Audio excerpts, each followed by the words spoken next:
if I have a Spanish visa, Spanish job seeker visa, can I also go outside Spain and search for a job? So all your programs, do they need relevance bachelor degree or they can have any bachelor's degree? How many years they have to work in Spain before they can actually get their permanent residency? What kind of jobs and what kind of money we are talking about they can make during their part-time job? Welcome to Indo-European Podcast Series 1. A lot of students had been asking us, start podcast, bring universities, talk about countries, talk about opportunities, talk about student experiences. So finally, we are starting our Study in Europe series where we are going to invite a lot of different universities on our podcast, and we're going to talk about the opportunities in those countries, in those universities, and how students can do a comparison between country to country and university to university. In our first series, we have invited our partner business school from Spain, ENAE. I have with me Ms. Noelia from International Office. Noelia, thank you for joining me for this session. Thank you, Dee, for inviting me, and I feel very honored of being your first one. Great, thank you so much. So when we talk about students recruitment, I mean, now you are in India and we're talking about you are inviting students who want to study in Spain in your school. The first thing is, why ENAE? A lot of customers, a lot of students, who always ask us that tell us more about the institution and then the country, because these days you can find more about studying in Spain very easily. People have seen movies, the Bollywood movies are also attracting students to Spain. But I think a lot of Spanish institutions are now trying to make an impression and inviting students from India to Spain. Why ENAE? Well, we have many things to offer in ENAE. Of course, high quality. The majority of our courses are on a top ranking list in Forbes, El Mundo, etc. But the main reason to join ENAE is because we care students, we care about them, we support them from the very beginning till they are at the school. We have our student ambassadors supporting them for anything that they need or the paperwork to settle down in Murcia when they arrive. And we also offer and we have our own employment department. And I want to highlight this because it's a key point for us when it comes to students joining the work and a work experience in Spain. So we will support them in all of that. And I think it's quite important. Students who are willing to come to Spain to study their bachelors and masters, they have multiple choice, they have multiple universities, they have multiple business schools they have. You have just mentioned few reasons why they should choose ENAE. But let's say a student is choosing a bachelor degree program. Which all bachelor degree program do you offer? The bachelor's degree? We've been running for over 35 years now, our masters and official programs, all at a management and executive level. And we have just started this year to offer bachelor's degree. And our first intake will be from September 2024. And it will be all around business administration, sustainable business, and marketing. And then we have coming soon, hopefully, a business intelligence bachelor degree, which is, our key program this year for masters, and we expect to have it soon in bachelors. Which all programs do you offer at master's level? In masters, we have 8 official master's degree, 100% tough in English, which come from international trade and organizational risk management, business intelligence, agribusiness management, which is the only one offered in Spain on this subject, and in English, And then we also have some marketing and international MBA. We have a wide range, all at a management level and for running business, nothing like sports or arts or something like that. Great. When you talk about the tuition fee or this program at masters and bachelors, could you share about some amount? What is the range of tuition fee? Yeah, of course. For bachelor's degree, with no scholarship or any discount or something like that, the price is €10,500 per year.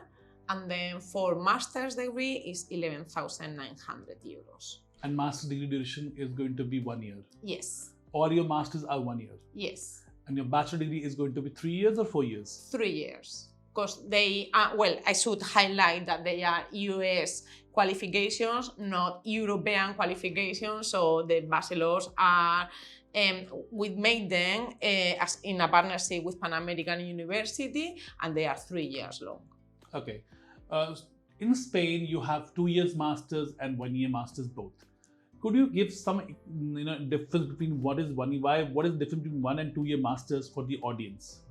Well, usually the 2 years masters are, well, from my point of view, are more oriented to very young graduates with no experience that need to settle better the basis of everything, and whether a year master, and especially our masters that are to be very specialized in key aspects of the business. We do that within a year, including internship and everything, because it's also very practical, and usually the profile of the students will be probably a bit more mature students, already working and needing to specialize a little bit on their field, like global supply or organizational risk, on that financial part, or then international trade management, which we are a masters on that. So. Okay. When we talk about the students after they finishing their education, see all the students who come from non-European countries, their first preferences after finishing the education, I would say 9 out of 10 students want to stay back in Spain. Yeah. Right. What are these rules and regulations of the immigration after you finish your master's or bachelor degree? Do you get a stay back option in Spain? Yeah. Under the student visa, the students can work up to 30 hours per week. In the meantime, they are students. And then once they finish their degrees, they will have to swap their visa to a Jobseeker student visa, okay, which will allow them to be in Spain for 1 more year looking for a job. And then they will have this whole year in the meantime that they look for a job, to get employed, and then to get the resident permit if that's what they So want. let's say I finished my bachelor's. Yes. Am I still eligible for 1 year job seeker visa, or only the master students are eligible? No, yes, of course you are. Both of them? Yes. Okay, great. So bachelor's, master's, PhD, you do any level, yes, you get 1 year stay back option. Yes. Great. During my stay back option, this is one thing people always ask me. Yeah. I am going to Spain because I think I can do my job seeker visa in Spain. And people do not understand they can do job seeker across Europe. So maybe can you just share something, let's say if I have a Spanish visa, Spanish job seeker visa, can I also go outside Spain and search for a job? Yeah, usually you will be not Spanish, but a Schengen student, if that makes sense. Okay. So yeah, usually that job student, actually it's very common for the students just probably to go abroad and go from Spain to some other country, probably North Europe, to work in English and to develop their skills. So you basically you are actually saying that student on a job seeker visa in Spain can not only search a job in Spain but outside the Spain also within the Schengen area because they're allowed to travel. Yeah. Right? Yes. Right. So student, basically this is what you have to understand. When you pick up any Schengen country for your higher education and you finish your higher education, and that particular country gives you a job seeker visa which is probably from 6 months to 18 months depending upon the country you have picked up. Every country allows you to find a job during the job seeker visa. Doesn't matter you have a German job seeker visa, doesn't matter you have a Belgium job seeker visa, you can actually travel within that job seeker visa to another country for your interviews. And once you have the job offer, you go back to your country where you have come from and you apply your work visa in the local embassy. Correct me if I'm wrong. Yes, okay. You are totally right. Also, I would like to mention that one of the services that we offer is a free consultation for all the students with our visa partners in Spain. So once a student is accepted and they've secured their place after the interview and all the process, they will be invited for a free consultation with our visa partners who are located in Barcelona, but it doesn't matter. And they are very specialized in all our markets, so they will support the students. Also the agents can join and learn from that, so on all the requirements, not only our paperwork, but also everything that the student and yourself have to prepare for. That's one good service you're providing. So does student have to pay something extra for the service? No, nothing at all. It is included. Great. So you said that a the legal counsel's advocate is being assigned by your business school to handle the visa application for students once they have paid the tuition fee, and they don't have to pay any charges for that. Well, yes and no, right? Okay. So yes, we offer included, in our services, a free consultation of an hour with our visa partners in Spain. Students, you just heard Noelia talking about a legal support from a professional legal department in Barcelona, where somebody will be, checking your visa application, whether it has been filled properly or not, and if there is something extra required. This is a piece of information for those students who have seen their friends getting visa refusal from Spain because of some document which has not been listed, on the checklist. A lot of people come to me and say, I've applied my visa for Spain, but I got a visa refusal for no reason, and I haven't got a proper reason for that. For those students, I think this is very important that the school itself is offering you legal support to check your visa application, and that's a very important thing. Not every school offers such kind of support, and also you don't have to pay any cost for that. That's quite a good piece of information you have shared with us. Thank you so much for that. Yeah, thank you. When we talk about the admission requirement for the one-year master degree programs, so all your programs, do they need relevance bachelor degree, or they can have any bachelor's degree? No, they will need relevant bachelor degree or relevant work experience. Sometimes it's going to happen that the student is really good profile, there is a mature student, probably studied something 20 years ago that has nothing to see with the master, but he's been working on the industry, so he will be also accepted. So. Okay. So basically you're saying students have to have either relevance or the experience. Yeah. All the master degree program, does they require work experience? Again, yes and no.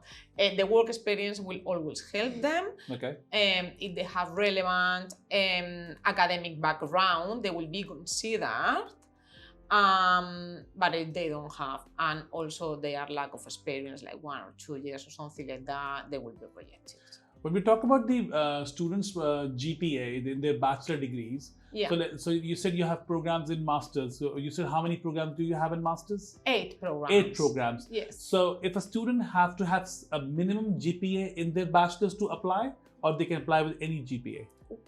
Because in some countries in Europe, the law says that if you can get admission into master's degree in your home country, you can get admission into their country, like Finland, that's the law in Finland. Yes. So in your particular case, in your school, if I have students coming from master degree program, what is the minimum GPA they should have in their bachelors to apply? Yeah, it works exactly the same. The same which I said. Yeah. So if you can get admission into your own home country, yeah, you can also get admission in your institution. Exactly. It has nothing to do with the percentage of marks. So usually it's a percentage of 60 or something like that. Okay.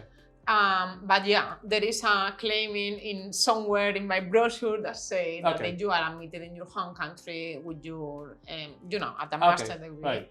Okay. For bachelor degree students, high school is required for the entry requirement. Yes. Students who have a high school, sometimes some universities ask for a program that I want mathematics on high school, and I want economics on high school, or I want biology for high school, depending on the program. Yeah. Your all programs are basically business based. So as far as my knowledge is concerned, do you require any specific subject, or students should have high school with any area? It could be science, it could be humanities, it could be business. Is that be fine? Yeah, it'd be totally fine. Great. It's different with masters. Yes. That, for example, for our business analytics, business intelligence master, the students will have a requirement of a minimum of, 50 hours studying statistics or something like that on their degree. But that doesn't happen with bachelors. They can go straight away. Great. We have talked about the tuition fee. We talk about the opportunities after education.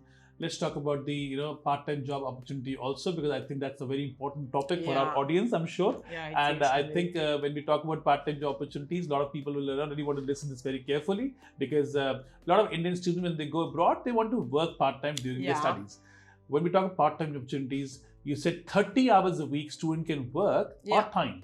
Now, what kind of jobs are we looking at for students? If you can give us, I know as an institution, and I'm putting it very categorically for the viewers, that as an institution, you cannot guarantee any job, neither we as a company, but definitely students can do part-time jobs. That's what we're discussing about. So I just want to know an idea about what kind of jobs and what kind of money we are talking about they can make during their part-time jobs. Okay. Yeah, just an idea. Yeah.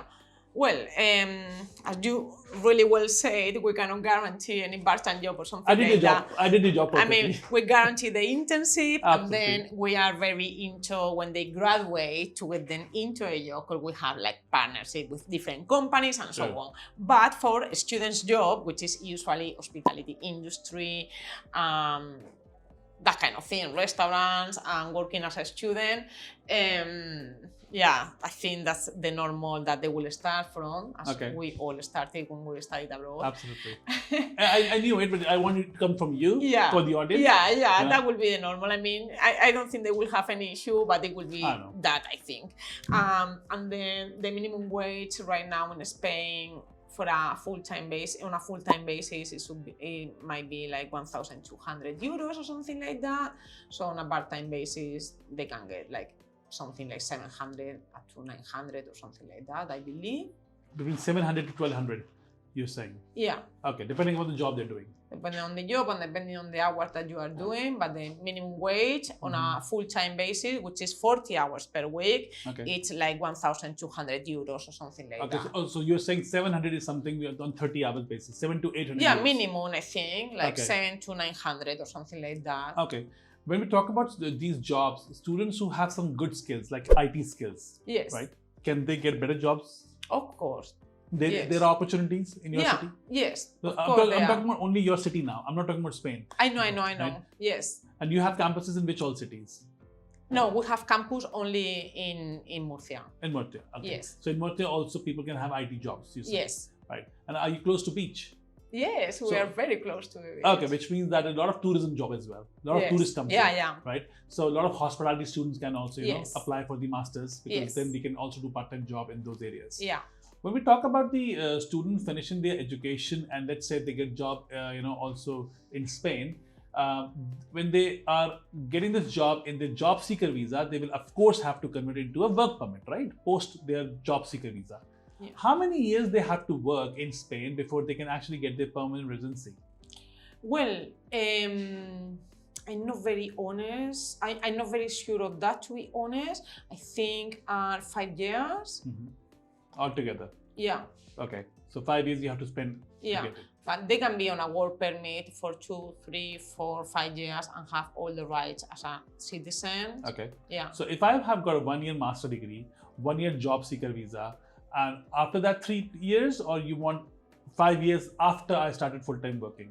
No, I think in total, because I have a colleague that has been just employed and got his resident permit, and he said that he's been here like for 5 years or something like that. Okay. He was studying at the beginning, a student at the beginning, and then he started working, and so, like the normal process. Is actually our student ambassador, so no one like him to support the students in everything that they need when they are. Is he from India?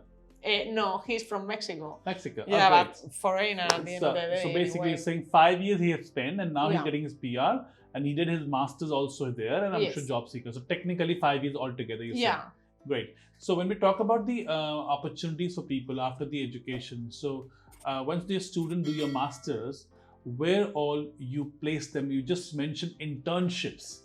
So in a 1-year program in master's degree, how is internship placed? Are they after 1 year or within the 1 year the internship is there? No, during the master. During the master's? Yeah, usually they will start, well, it's up to the students, but usually we like them to do the internship on the second term, like January, February or something like that. So they are a little bit free at the end of the program where they have to do their final project and dissertation and everything that they need to do.